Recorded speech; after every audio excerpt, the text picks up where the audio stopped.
Mummy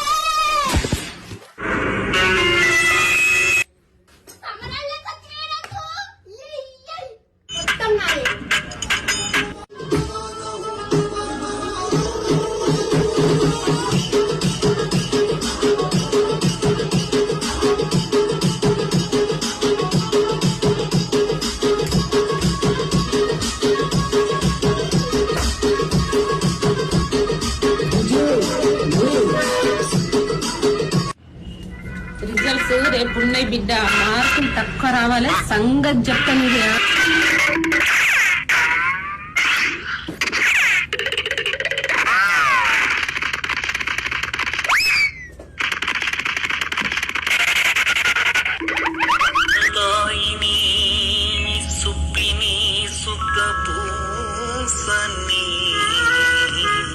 శివుని శిరస్సుపై గంగా భవాని, శివాని తొడపై గణనాథుడు, నలుగురి మధ్యన నయనానందం నవ్వుతూ ఉన్నాడు కుమారస్వామి. స్వామిని ముందు అరటి పండ్లు, కొబ్బరికాయ, ద్రాక్ష పండ్లు, జరంత సంగతి స్వామి. రిజల్ట్స్ మంచిగా రావాలి స్వామి.